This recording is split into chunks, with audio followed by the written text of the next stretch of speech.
Kyle se recusa a fazer qualquer exame, mesmo que a mulher dele peça várias vezes. A gente começa a ver cenas de Kyle ouvindo tiros, bombas, a furadeira em vários lugares, sendo com uma televisão desligada, ou seja, quando ele vai trocar a roda do carro.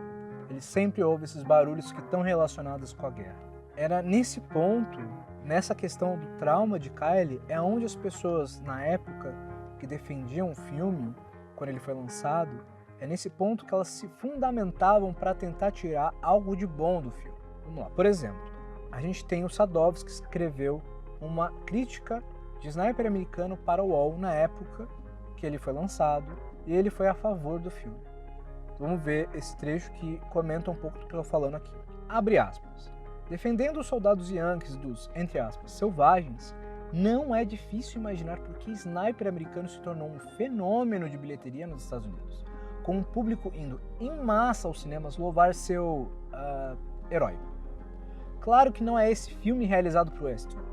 Longe de abraçar a patriotada estúpida e indo além do lugar comum dos clichês do gênero, o diretor fez um filme anti-guerra, mais preocupado em explorar as consequências do conflito na cabeça de um americano médio, determinado a defender seu país, entre aspas, e menos em fazer um libelo para alavancar o alistamento militar. Definitivamente não é Top Gun. E não é culpa do diretor que uma parcela do público enxergue seu filme de outra forma. Fecha aspas. Desculpa, Sadovski, mas pra mim isso não funciona, cara. A personagem criada para questionar, a Taya, ela realmente faz isso, mas, como eu falei anteriormente, ela coloca tudo sobre a ótica do individual, da família, da relação dos dois e sobre seus filhos. E deixa eu falar uma coisinha, uma guerra não tem nada a ver com questões individuais. Ao contrário, é o máximo do poder do Estado sobre cercear a nossa liberdade individual. Bom, para quem acredita nessas coisas de liberdade individual, né? Enfim, em nenhum momento existe uma crítica válida de Taya ao Estado dos Estados Unidos, ou questionar mesmo a guerra, do porquê Kyle estava fazendo aquilo.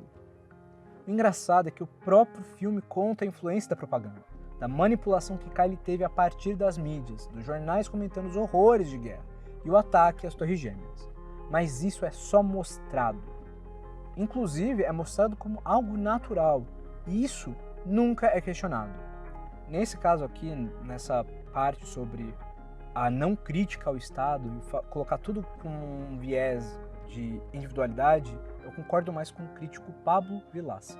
Abre aspas. Eastwood é inteligente o bastante para reduzir a questão da invasão ao Iraque a uma questão pessoal, o que diminui o caráter político do filme. Algo que, sim, podemos condenar do ponto de vista moral, mas que é eficiente como narrativa. Ao personalizar a luta de Kyle, criando vilões bem identificados, como o sniper que persegue o herói, o longa tem mais facilidade para envolver os espectadores que certamente protestariam contra a ideologia do atirador. E não é à toa que o, entre aspas, vilão principal é um sujeito barbudo que se veste sempre de preto e mal diz uma palavra, mantendo o público afastado e impedindo que o enxerguemos como um ser humano complexo e com motivações próprias. Fecha aspas.